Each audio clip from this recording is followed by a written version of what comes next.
ಪ್ರಭು ಯೇಸುವಿನಲ್ಲಿ ಅನುಗ್ರಹಿತರಾದ ಪ್ರಿಯರೇ, daily blessing ಎಂಬ ವಚನ ಶುಶ್ರೂಷೆಯಲ್ಲಿ ಒಂದು ನಿಯೋಗದಲ್ಲಿ ಪ್ರಾರ್ಥಿಸುವ, ದೇವರ ವಾಕ್ಯವನ್ನು ಆಲಿಸುವ, ದೇವರನ್ನು ಆಶ್ರಯಿಸುವ ಸಮಯವಾಗಿದೆ. ಸಂತೋಷದಿಂದ, ನಿರೀಕ್ಷೆಯಿಂದ ದೇವರ ಅನುಗ್ರಹದಲ್ಲಿ ಆಗಿರೋಣ. ನಿಮ್ಮ ಪ್ರಾರ್ಥನೆಯು, ಸಹಾಯವು ಈ ಶುಶ್ರೂಷೆಗೆ ಅನುಗ್ರಹವಾಗಿದೆ. ಒಂದೇ ಮನೆಯ ಸದಸ್ಯರ ತರ ಈ ಶುಶ್ರೂಷೆಯನ್ನು ನೋಡುವುದು, ಪ್ರೀತಿಸುವುದು, ಪ್ರೋತ್ಸಾಹಿಸುವುದು. ಪ್ರಭುವೇ, ಈ ವಾಕ್ಯ ಆಲಿಸುವ ಒಬ್ಬೊಬ್ಬರನ್ನು ಸ್ವೀಕರಿಸಿರಿ, ಅನುಗ್ರಹಿಸಿರಿ. ವಾಕ್ಯ ಆಲಿಸುವಾಗ ಅವರು ಸಮರ್ಪಿಸುವ ಪ್ರಾರ್ಥನೆಗಳನ್ನು ಆಲಿಸಿರಿ. ಅವರ ಜೀವನವನ್ನು ಕೃಪೆಯಿಂದ ತುಂಬಿಸಿರಿ.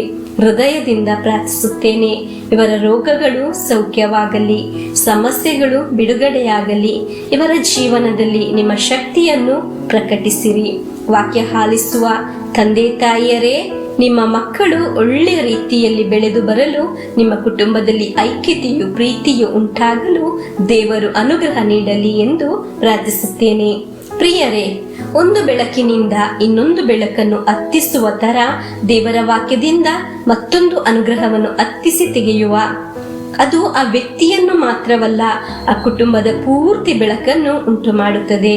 ಅಲ್ಲಿ ಇದ್ದ ಕತ್ತಲೆ ನೀಗಿ ಹೋಗಿ ದೈವಿಕ ಪ್ರಕಾಶ ಉಂಟಾಗಲು ಪ್ರಾರಂಭವಾಗುತ್ತದೆ. ಹಾಲೆಲೂಯ. ಇಂದು ಆಲಿಸುವ ವಾಕ್ಯ ಮತ್ತಾಯನ ಶುಭ ಸಂದೇಶ 13ನೇ ಅಧ್ಯಾಯ 4ರಿಂದ 9ರವರೆಗೆ ವಾಕ್ಯವನ್ನು ಆಲಿಸೋಣ. ಒಬ್ಬ ರೈತ ಬಿತ್ತುವುದಕ್ಕೆ ಹೋದ. ಬಿತ್ತನೆ ಮಾಡುತ್ತಿದ್ದಾಗ ಕೆಲವು ಬೀಜಗಳು ಕಾಲ್ದಾರಿಯಲ್ಲಿ ಬಿದ್ದವು. ಬಿದ್ದದ್ದೇ ಹಕ್ಕಿಗಳು ಬಂದು ಆ ಬೀಜವನ್ನು ತಿಂದು ಬಿಟ್ಟವು. ಬೇರೆ ಕೆಲವು ಬೀಜಗಳು ಹೆಚ್ಚು ಮಣ್ಣಿಲ್ಲದ ಕಲ್ಲು ನೆಲದ ಮೇಲೆ ಬಿದ್ದವು. ಅಲ್ಲಿ ಮಣ್ಣು ತೆಳ್ಳಗಿದ್ದುದರಿಂದ ಅವು ಬೇಗನೆ ಮೊಳೆತವು, ಆದರೆ ಬಿಸಿಲೇರಿದ್ದಾಗ ಬಾಡಿದವು. ಬೇರು ಬಲವಾಗಿಲ್ಲದ ಕಾರಣ ಒಣಗಿ ಹೋದವು. ಮತ್ತೆ ಕೆಲವು ಬೀಜಗಳು ಮುಳ್ಳು ಪೊದೆಗಳ ನಡುವೆ ಬಿದ್ದವು. ಆ ಪೊದೆಗಳು ಸಸ್ಯಗಳ ಸಮೇತ ಬೆಳೆದು ಅವುಗಳನ್ನು ಅಡಗಿಸಿ ಬಿಟ್ಟವು. ಇನ್ನು ಕೆಲವು ಬೀಜಗಳು ಹದವಾದ ಭೂಮಿಯಲ್ಲಿ ಬಿದ್ದವು. ಅವು ಮೊಳೆತು ಬೆಳೆದು ತೆನೆ ಬಿಟ್ಟವು. ಕೆಲವು 100ರಷ್ಟು, ಮತ್ತೆ ಕೆಲವು 60ರಷ್ಟು, ಇನ್ನು ಕೆಲವು 30ರಷ್ಟು ಫಸಲನ್ನು ಕೊಟ್ಟವು. ಕೇಳಲು ಕಿವಿಯುಳ್ಳವನು ಕೇಳಿಸಿಕೊಳ್ಳಲಿ ಎಂದು ಒತ್ತಿ ಹೇಳಿದರು.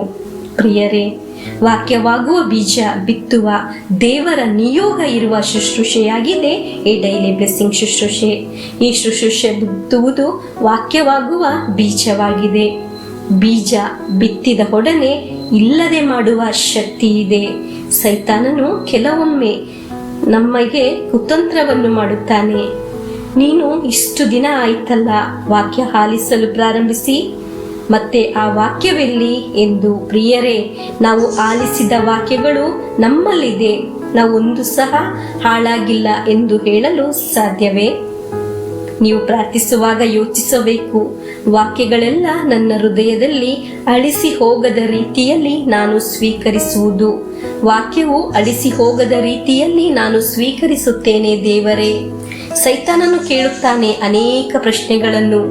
ನೀನು ವಾಕ್ಯ ಆಲಿಸಿ ನಿನ್ನ ಸಮಸ್ಯೆಗಳಿಂದ ಬಿಡುಗಡೆಯಾಗಿಲ್ಲವಲ್ಲ, ಅಡೆತಡೆಗಳು ಹಾಗೇ ಉಂಟಲ್ಲ, ಒಂದು ಕೆಲಸ ನಿನಗೆ ಸಿಕ್ಕಿಲ್ಲವಲ್ಲ, ಹೀಗೆ ಎಲ್ಲ ನಮ್ಮ ಮನಸ್ಸಿನಲ್ಲಿ ಯೋಚನೆ ತರುತ್ತಾನೆ.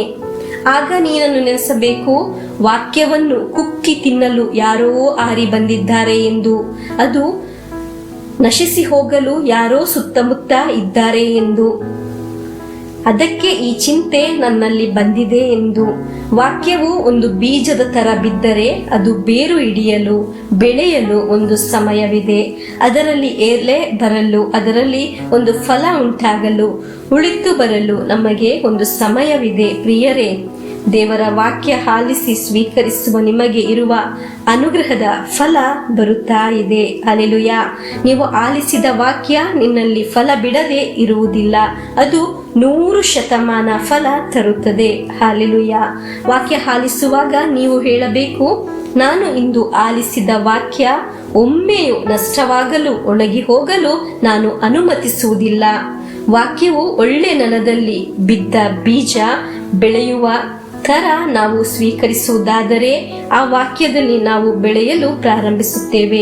ನಮ್ಮ ಕುಟುಂಬವು ಅಭಿವೃದ್ಧಿಯಾಗಲು ಪ್ರಾರಂಭವಾಗುತ್ತದೆ. ನನ್ನ ದೇವರೇ, ನಾನು ಸ್ವೀಕರಿಸುವ ವಾಕ್ಯ ಒಳ್ಳೆ ಫಲ ನನ್ನಲ್ಲಿ ಉಂಟಾಗಲು ಅನುಗ್ರಹಿಸಿರಿ. ನನ್ನ ವಿಶ್ವಾಸವನ್ನು ಆಶೀರ್ವದಿಸಿರಿ. ಪ್ರಿಯರೇ, ಇಂದು ಆಲಿಸಿದ ವಾಕ್ಯ ನಮ್ಮಲ್ಲಿ ಒಳ್ಳೆಯ ನೆಲದಲ್ಲಿ ಬಿದ್ದ ಬೀಜದ ಥರ 100% ಫಲ ನೀಡಲಿ ಎಂದು ಪ್ರಾರ್ಥಿಸಿ ಪ್ರಭುವಿನ ಆಶೀರ್ವಾದವನ್ನು ಸ್ವೀಕರಿಸೋಣ.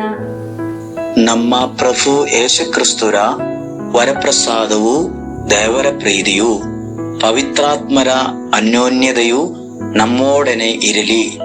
ರೋಗಗಳಿಂದ, ಅಪಘಾತದಿಂದ, ದುರ್ಮರಣದಿಂದ, ಅಗಾಲಿದ ಮರಣದಿಂದ, ಅಸೂಯೆಯಿಂದ, ಮೋಸೆ ವಂದನೆಯಿಂದೆല്ലാം ದೇವರು ನಮ್ಮನ್ನು ಸಂರಕ್ಷಿಸಲಿ. ಹಾಲೆಲೂಯ, ಆಮೇನ್.